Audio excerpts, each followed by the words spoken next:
Hey everybody, I am Christopher Clay, author of Renegade Immortality. Also, I am a cop at a major city in Central Texas. This is my friend John. You may know him as Maverick556 on Instagram. John, are you an author of anything? I am an author. I am actually an author of magazine articles that have put me in the black.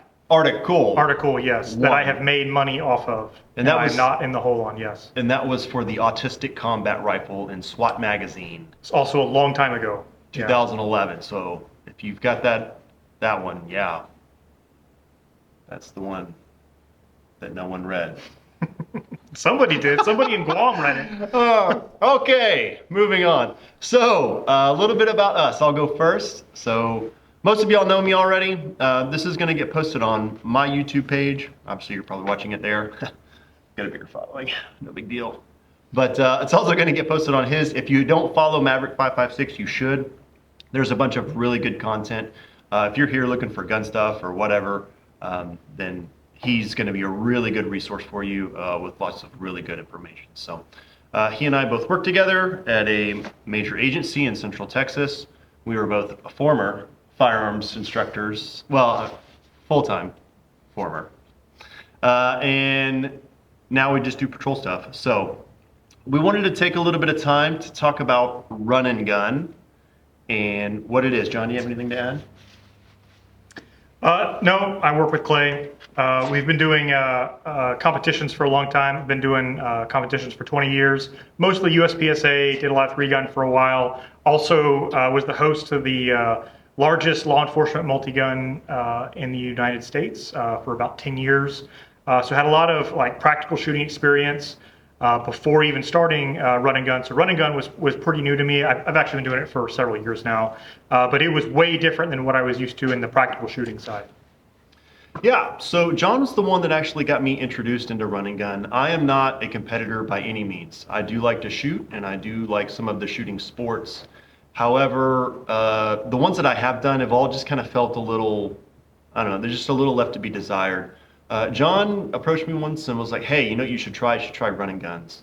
So for those of you that don't know, a run and gun is a biathlon shooting event, like a shooting sport, where it has multiple shooting stages, just like any other shooting competition. However, there is no resupply, and you are constantly on the move.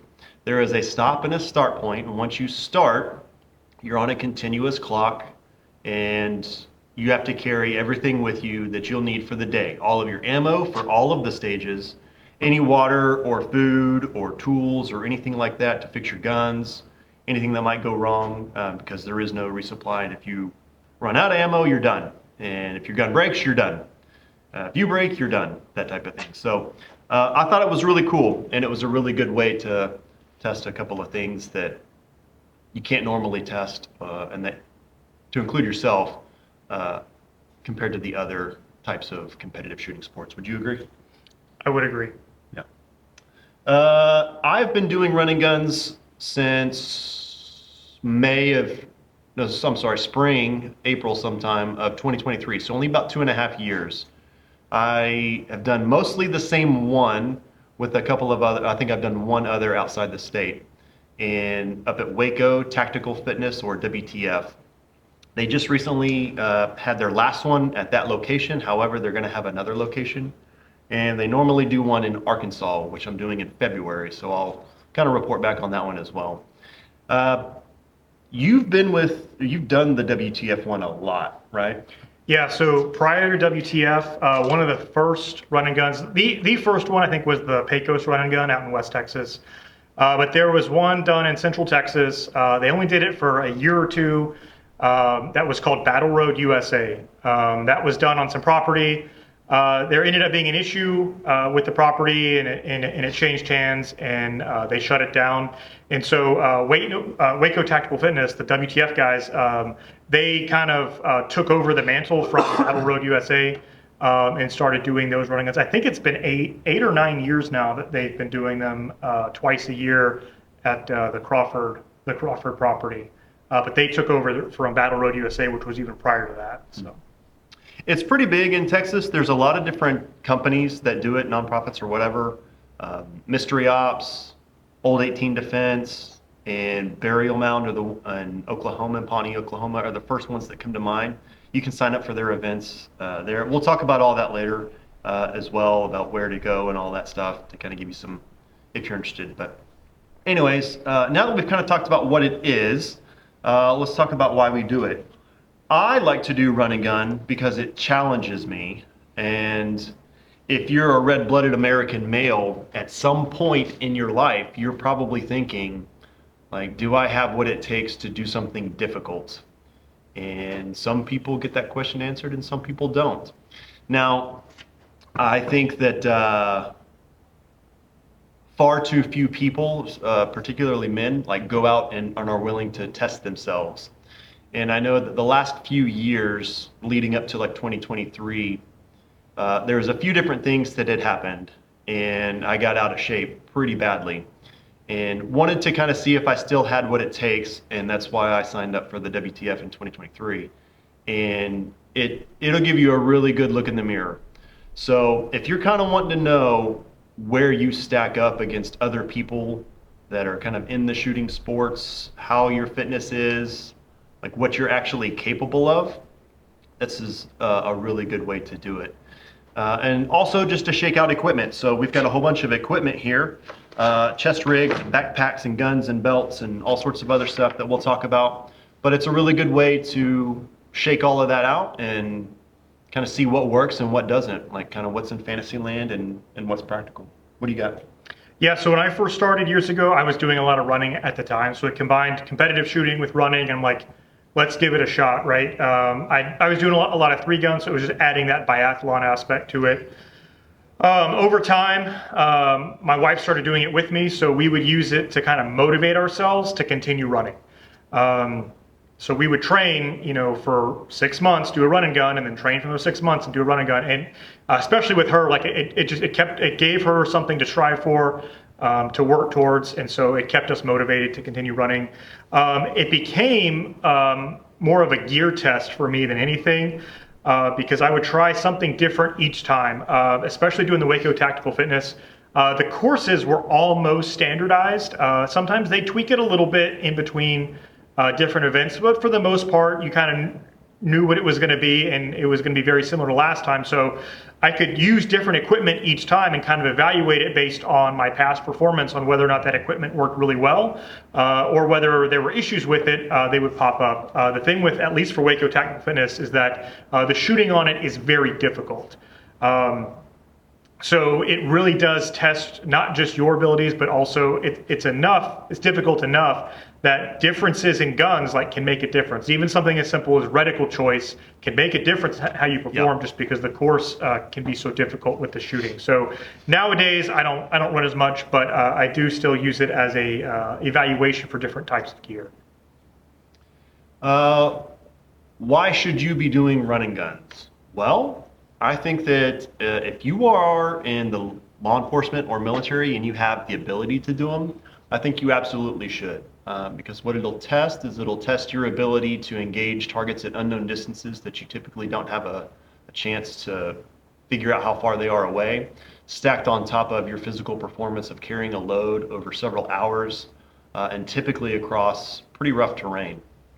Anybody that's had a book purchased from me personally, I always tag it with my line, purpose in pain. I think that there is purpose in the painful things that we do. I think that is ultimately, the ultimate example of that is Christ's suffering for all mankind. If it wasn't for the pain that he endured, we would not have any salvation, and that was quite purposeful, if you ask me. So I think that people are going to suffer regardless, right? And it kind of gives you a chance to, if you're working out a lot, it gives you a chance to kind of see where you're making gains. I know that the last couple of times that I've done the WTF, I actually put in some time to train for them, and that gave me a lot of purpose. Now, again, it was very painful because I was doing 3 to 5 workouts a week. 3 to 5 workouts a week for multiple weeks on end.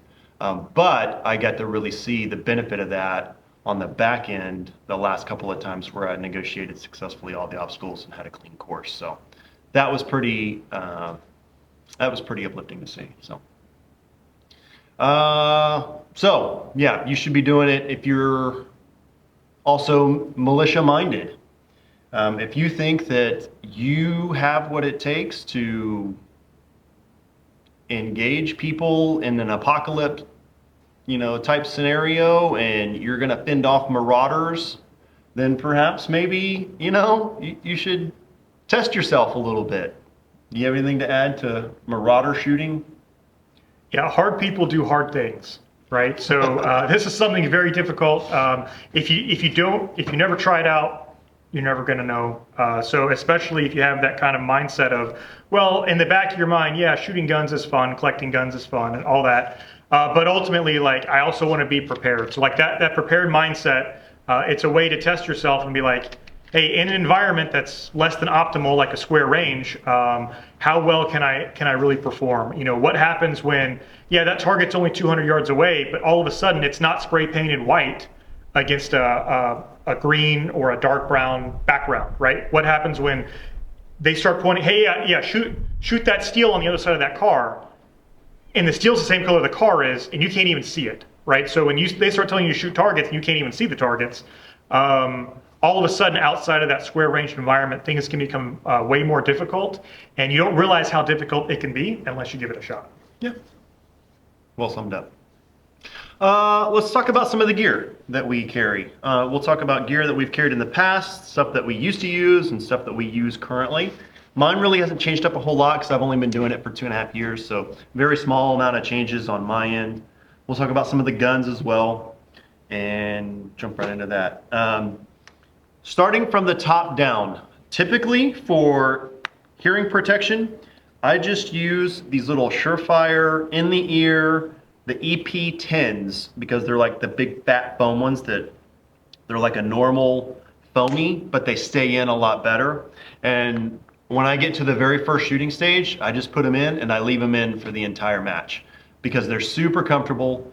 They're rifle rated and they work really well. The first running gun that I ever did at WTF, I had like the other Surefire ones, and they didn't stay in my ear, and that I couldn't hear anything after that first stage, which luckily was all pistol, and my ears were ringing, and I had to borrow a set of foamies from one of the RSOs because mine kept falling out. I don't know what the deal was. They just didn't fit in my ear.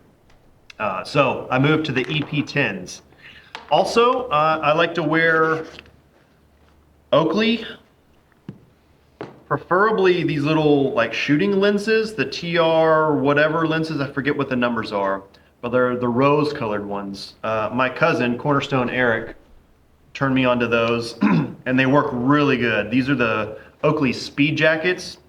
If you have an Oakley SI account, you can get the lighter ones, the darker rose colored ones, and then the clear ones all for in one little kit that comes out really well. The big benefit to those is that it really helps contrast certain stuff against earth colored backgrounds. So like targets like John was talking about kind of pop a little bit more and there's more contrast so that they're easier to see. I've got a set of M frames that are pretty much the same. Yeah, they're exactly the same. They work really good. They provide just enough UV protection that you're not like squinting and block out the sun. And I haven't used these yet, but I plan to eventually. This is a set of Gators Marauders with the photochromatic lenses. So these are ballistic, really good, also fairly expensive. And they're really comfortable being aluminum, but yeah. So those are pretty cool. Going from there, I typically wear a chest rig. You'll see that some people who do this can wear, they choose to wear body armor. Unlike other competitive shooting sports, there aren't very many rules about what you can carry and how you can carry it. So it's kind of, if you want to bring a 14-pound rifle in 308 and a whole bunch of ammo, you certainly can. Most people are typically running some form of Rhodesian style chest rig, very similar to this one. I am a nut for, what's it called when things are the same on both left and right? Symmetrical. I am a nut for symmetry. And for whatever reason, I love this chest rig because it is symmetrical. It holds 4 rifle mags up top. It's got 2 GP pouches, and in the center it has 2 pistol pouches. It has 2, you can use radios or whatever. It's supposed to be for radios. But you can put 2 rifle mags in there really well. And also, I keep a 20-ounce water bottle in there that works really good. This one is the UW, as in unconventional warfare, chest rig Gen 4 from Mayflower. You can get it at OP Tactical. Tell them Clay sent you. I don't get any money. It's just a good place to shop. Yeah, I typically carry a full combat loadout. So I've got 4 up here, some on my kit, and then another one on my belt, and my other pistol ammo. So this is just essentially acting as my load carriage with some quick access hydration on it. If you like this chest rig, or if this chest rig interests you, one of the upgrades that I would highly recommend is the Spiritus Pangolin flaps. Fit in there very nicely, and they work really well. So if you wanted to take like a 40 rounder, they fit perfectly in there with 40s and hold everything real well. Odd shapes and all that works really good. So yeah, I've used this chest rig probably the most, and I really like it. It's very comfortable, holds the weight really well, holds everything in a way that I find pretty useful. You got anything you want to add to? You got any stuff you want to talk about? Yeah, so there's different ways to go with chest rig. So the one that he's talking about is it's a little more chest rig than you need, but it's better to have too much than too little. For a long time, I have used simpler chest rigs, like this is the Haley Strategic right here. It's super comfortable. It's very minimalistic. The only problem with it doesn't really hold quite enough. It holds almost enough, but you basically have to supplement whatever you have on the chest here with some additional stuff on the belt.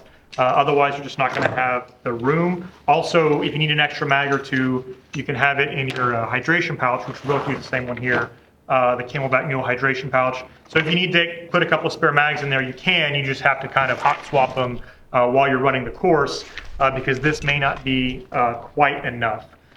Otherwise, I've used a very similar one to what Clay has. It holds all the stuff. And then this last time, for the first time, I actually did a plate carrier because I don't know, I was being masochistic, I guess. I just wanted to see if I could do it. This was the last event that Waco Tactical Fitness was holding at this location, so I was like, hey, let's just try something way different. And so I went with the chest rig, or the plate carrier. So this is the Spiritus LV119. I bought it because he told me to buy it. And it has the HESCO. That's the first time you ever listened to me. Yeah, well, actually, it probably is. It's got HESCO 3800. It's either 3800 or 3810. I get it confused. It's the poly plates, the lighter ones, but they've got a nice foam backing in them. So it actually ended up being super comfortable. I was never uncomfortable over the whole course. Did running with it, crawling with it, climbing with it, and it was actually surprisingly very comfortable the entire time. Held the stuff that I needed between the rifle mag pouches, the pouches on the back placard, and then my nods pouch right here. Carried everything I need between all that stuff. Was super comfortable. So I cannot recommend enough the LV119 for a comfortable plate carrier. It is kind of minimalistic, but it was able to carry everything that I needed. So I ended up being, I didn't know how it was going to go, and I ended up being extremely happy with this carrier. What'd you do for water?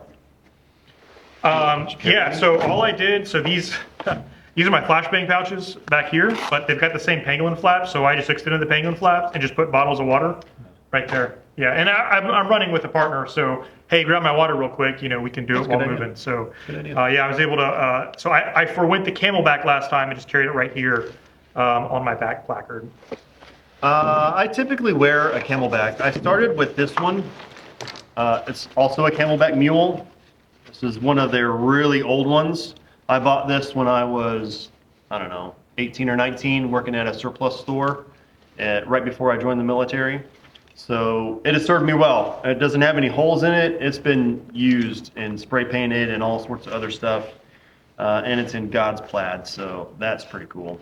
I really like it.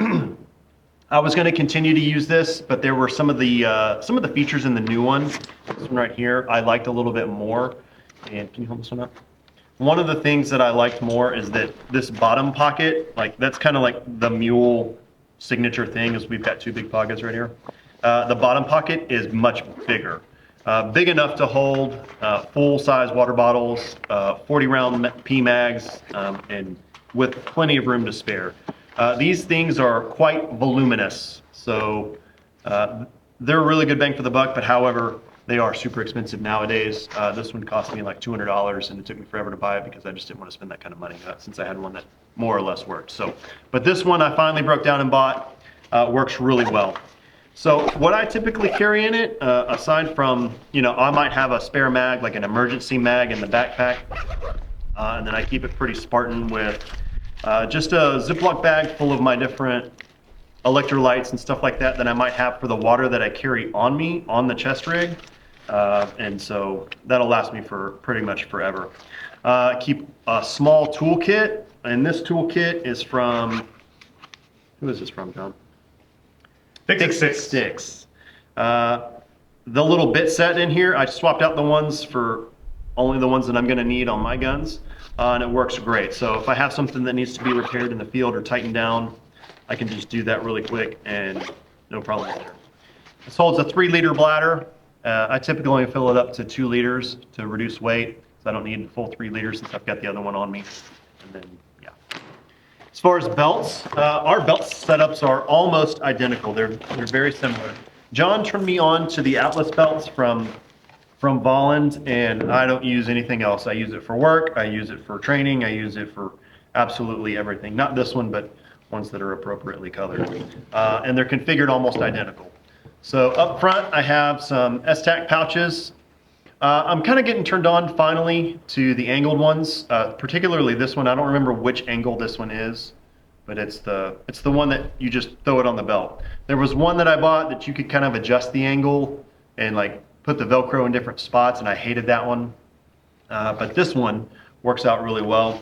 And then I keep 2 more pistol mags. This is my primary reload, 2 more pistol mags here, just so that I can reload off the belt.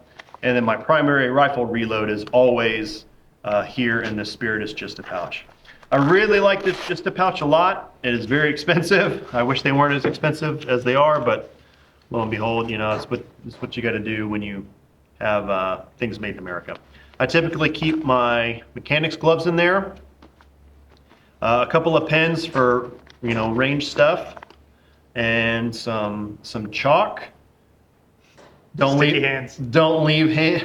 home without it for your shooting needs, and another set of earplugs. Now I know that some people have kind of scoffed at using chalk and whatnot. Oh, if you need chalk, then you can't shoot good. I would wager that if you put chalk on, you might actually shoot better because the gun doesn't move; it sticks to your hands a whole lot more. And so I think you should try it. It works really, really well. Keep a tourniquet up front, and on my right hip, Safariland ALS only, open top, so I can just throw the gun in there and don't leave home without tertiary method of lethal force, Winkler combat axe. So, yay for that. Super sweet. A lot of people have told me, oh, you should probably take that thing off because there's a river crossing up between this stage and the next stage. And Winkler don't care about no river crossing, bro. It likes the water. So yeah, that thing has been fully submerged all the way up over the gun, and I haven't had any problems. I just kind of coat it down with that little beeswax stuff that they give you. Yeah, about river crossing. So when it comes to the holster setup, the Safariland ALS is definitely my favorite setup. It's the most versatile in my opinion. When you pair the QLS system with the CUBL, which is the cantable UBL belt drop, you can really tilt that pistol back and make it for a very efficient draw. The one thing to watch out for though with these ALS holsters or Safariland holsters in general is that they've got felt on the inside to protect the finish of your gun against the Kydex. Well, during a river crossing, if you end up getting the gun submerged, then that felt inside can swell and actually like hold onto the gun, and you're not able to get it out of the holster. So I actually I did have that happen one time during a running gun when the river was super high and basically up to here, and the whole gun was submerged. So that is something to watch out for with Safariland holster that has the interior felt. The newer designs, the 7000 series and the 7TS series, they don't use felt for that reason. Don't use them though. But that was something that Safariland knows about. That's why they created. That's why they went away from it in the new ones. But just watch out for that. Other than that, it's an excellent holster setup. I noticed that you've got a Staccato 2011. Did you submerge that, John? Not this trip, no.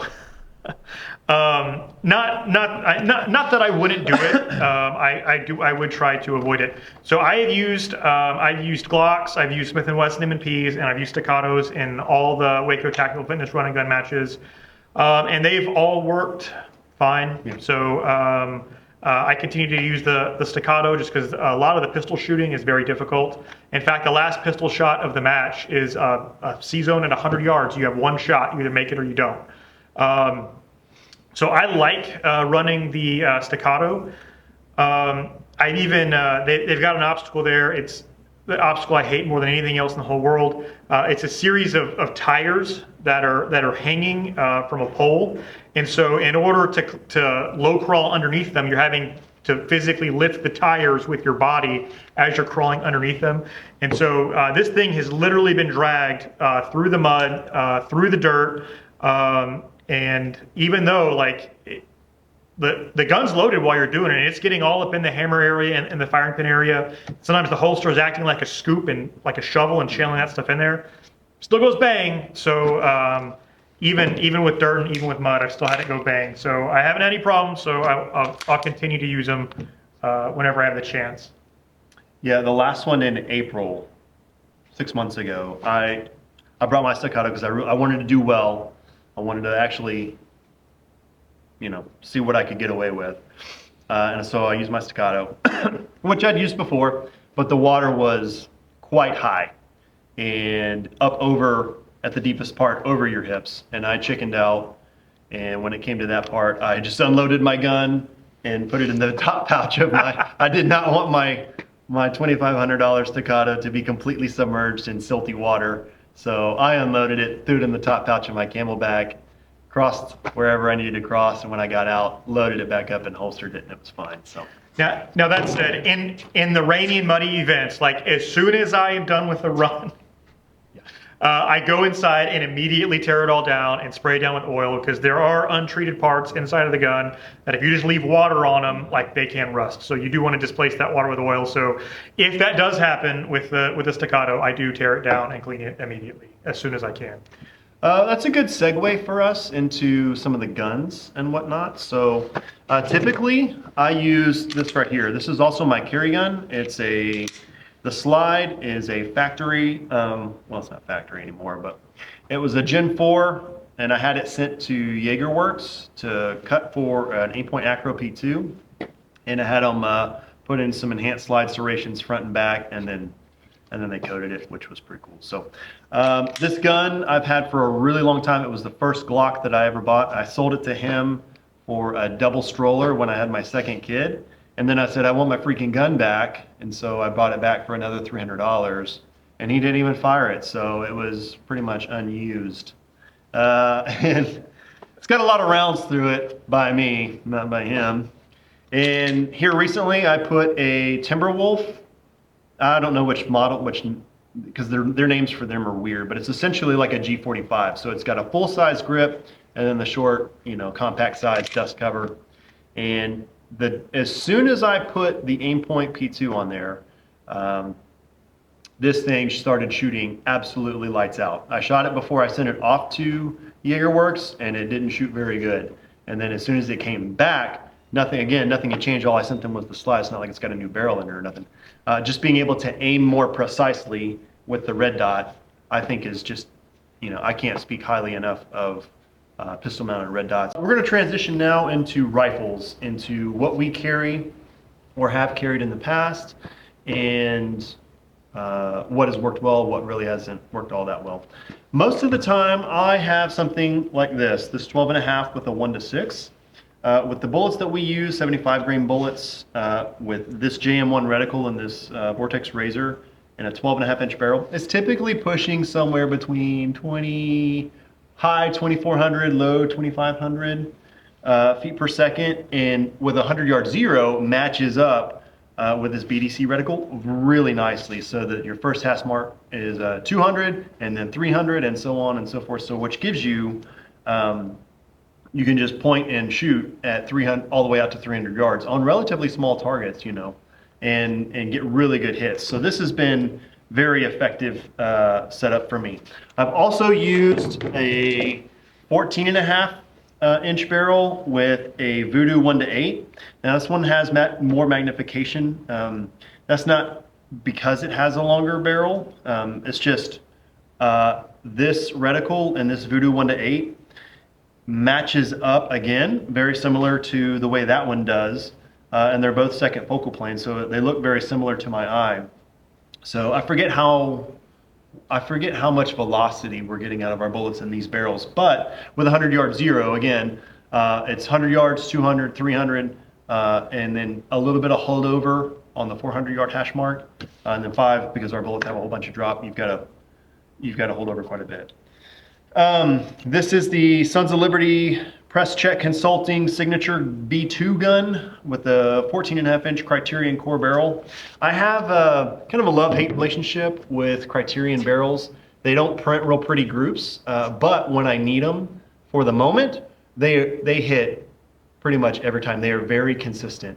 So for whatever reason, when you are super stable and all conditions are perfect, the groups are just not as tight or as pretty as I would like them. Now, for those of you who are like, yeah, you just can't shoot, dude, I don't know what to tell you. Then tell me then, if you know so much, why does this one not shoot really good groups? But then I grab this one 30 seconds later, shoot another 10-round group from the same position, same conditions, same ammo, and this one shoots really, really tight.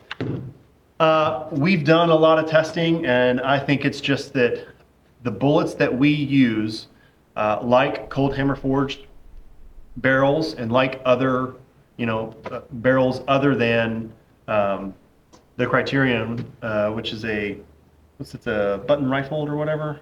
It is. Yeah, it's not Hammer Forged, is it? No. But for whatever reason, it likes those better on paper. But like in the moment on realistic size targets, that gun has done absolutely everything I've ever wanted it to do, and does it really well. They're gassed pretty good, so they're really good bang for the buck as well. I have used this 12 and a half inch Hodge, configured just like this with suppressor, T2, and a 4X magnifier.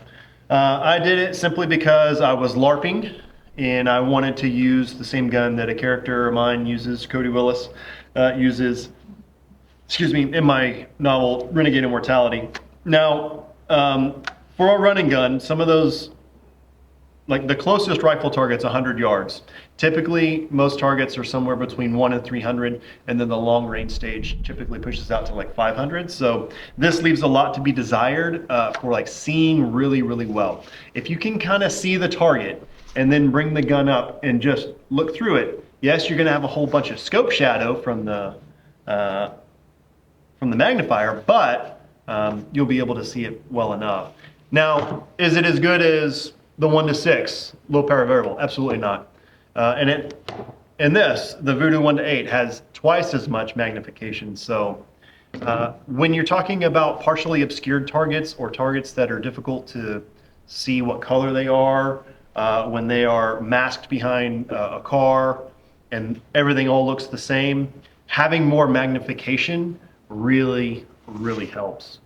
John's used a couple of different other guns. Can you talk about them? Yeah, so I'll start with one of the most successful ones right here. So this one, after cleaning the running gun fairly easily with it, I started calling this one Excalibur. So it's a 12 and a half inch barrel. It's actually a Criterion core. This one actually grips pretty well. with a Vortex Razor 1-6 and JM1 reticle. With the bullets that we use, the 75 grain bullets that we use, the BDC in it is actually very accurate.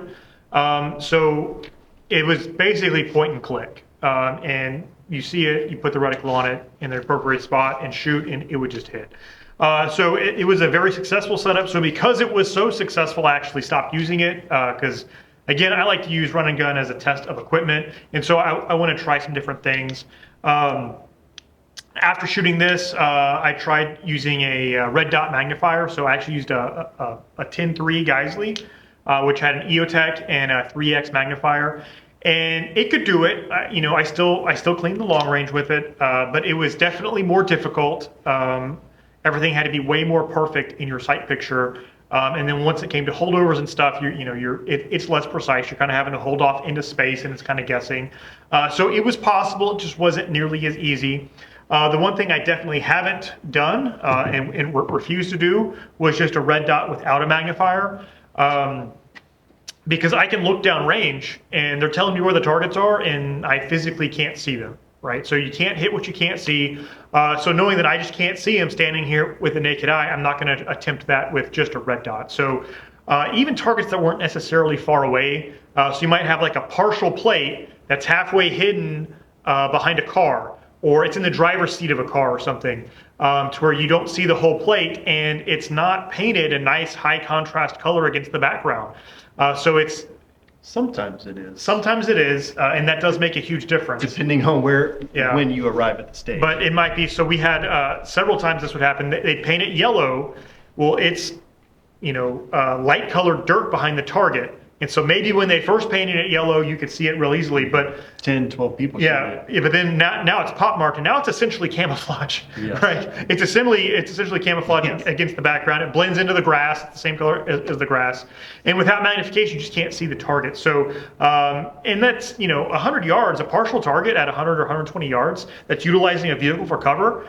That's not trying to stand out against the background. I think that's very realistic, and right off the bat, it shows you some of the limitations you have with just a red dot. Something that I tried recently is the Nightforce NX8 1-8. This has the first focal plane DMX reticle, so it's a mill-based reticle with a tree for dots. And it actually worked really well on the closer stuff. And when I say closer stuff, I mean like 200 and in. What I found was that it doesn't have just a strict crosshair. It has just a middle dot. And so that middle dot didn't hardly obscure the targets at all. So when we're shooting, again, a partial target around the side of a car, and you can only see a sliver of it, well, a larger crosshair might kind of obscure it a little bit, but the finer dot on the NX8 reticle actually gave a very good sight picture for targets like that. Where it kind of had some trouble is going to be more the long range stuff, because with a mill-based reticle, you have to know your holds. And the problem is this is a very busy reticle with a lot of information for precision shooting. So it's got mills, it's got dots for wind, it's got a big ring around it, it's got numbers. And when you're just trying to shoot and engage a target as quickly as you can, visually that can be very confusing. And so what I found, just shooting this, getting dope with it at the range, when I have as much time as I want and I don't have a timer that just went off in my ear, I like the reticle for precision shooting shots. It works really well for that. But as soon as that timer goes off and you have to engage those targets and hit them as quickly as you can, all of a sudden all that visual information can quickly overload what you're seeing once you're combining the fact that you're shooting at an unknown distance target. The wind is maybe variable, coming from different ways. And so it can lead to easy mistakes like, wait, did I just shoot that at 2.5 mils or was it 3.5 mils? Did I count properly? Let me count these again.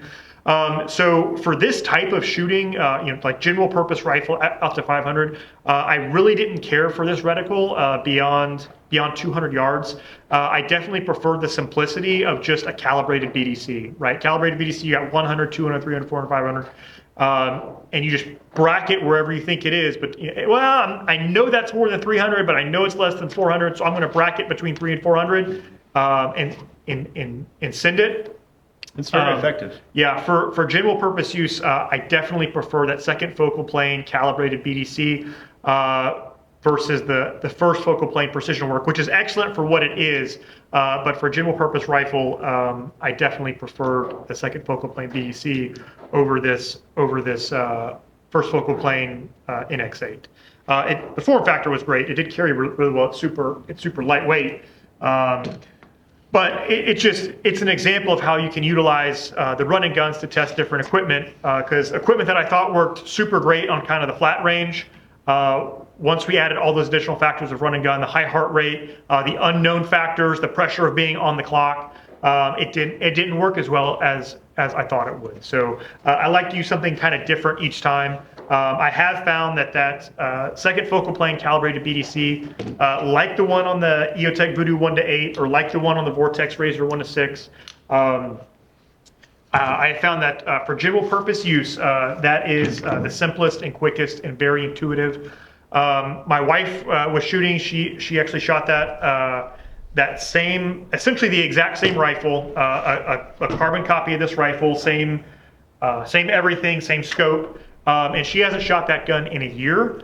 And with essentially no training, intuitively, she was able to smash all the long-range targets right off the bat. She may have had one or two makeup shots, just kind of dealing with wind at that distance because it was a little variable. But that's just a very intuitive setup compared to something more advanced, like a more sniper-oriented or precision rifle-oriented first focal plane reticle. So another excellent job of the run and gun, kind of demonstrating different gear for the application. Does hers have that press check barricade stop? It does not have the press check barricade stop. It also does not have the press check laser engraving, but everything else is exactly identical because I used it as a model to copy the exact same build. Okay, that kind of wraps up some of the gear selection stuff and the things that we've used. Let's talk about what you should consider using. John is a big believer in just using what you have. And I think that if you've just got one gun and one pistol, absolutely. Do you need to go spend a whole bunch of money on trying to emulate any of these setups? No, you don't. I think that it's a really good test to show what works and what doesn't, and use that to kind of filter, do I need something else, or is this good enough? I think that just getting out there and doing it is more important than, oh, I need to get all of these little things before I go. There's plenty of people out there that don't wear any of this stuff. They just wear a belt, a couple of magazines, and a backpack full of whatever. And it's nothing high speed, and they just go out there and do it, and they do really well. So make sure that you got a good gun that works, both rifle and pistol. Some magnification certainly helps. And make sure that you're in some kind of shape. You don't have to be, like, there's plenty of people out there that I was surprised by either their age group or their appearance, at how fit they actually were in doing some of this stuff, because these things will test you physically. You will be very tired at the end of it. Ask me how I know. You have anything to add to that? Yeah, so the big thing is just show up. Okay, whatever gear you have, whatever shape that you're in right now, just show up. It's okay, you don't have to run it, you don't have to run it fast, you can walk the whole thing. But what Run and Gun is gonna do is it's going to evaluate your physical conditioning, your ability, and your equipment. And so if you just want a baseline right off the bat, just sign up, show up, run what you got in the condition that you got, and that's gonna show you what works really well and what needs to be improved for next time. So even if you don't do anything specifically to prepare for it, just attending and going through it is really gonna shine a light on what works well and what needs improvement, both physical fitness, skill, and equipment. So where can you do running guns? WTF, Biathlon, if you just Google that, Waco Tactical Fitness, it'll pop up. They've got a new location, but it is very difficult to get into. So when you sign up for like the notify me on your email and whatnot, they'll send you an email, hey, sign up is gonna be on this day at this time. And every time it sells out in less than 60 seconds. And there's probably 150 slots, 200 slots. Like it's a very popular event, excuse me, that goes really quickly. So you've got to be standing by, like refreshing at the top of the minute whenever those tickets go live. I know the last time he missed out on it, and so I've been lucky enough to get in for the last 3 years straight. They also do one in Arkansas, so if you're in the Midwest somewhere, you should look into that one. I'm doing that one in February.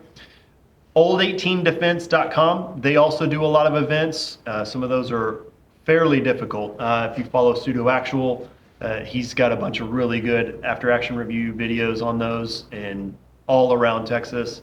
And some of those are really, really cool. And I really want to do some of those. Also, what was the other one? Mystery Ops. I think it's mysteryoperations.com. You check them out. I'll link all that stuff at the bottom so you can just find it there. It'll be easy for you. But yeah, and there's another one in Oklahoma, in Pawnee, Oklahoma, Burial Mound Shooting Center. They do they do at least 2 or 3 throughout the year. One of them's a twilight one, so it's at night vision or white light only. They do a team one, which I did last year. Was really cool. So you're doing it with a buddy. The stages are really neat there.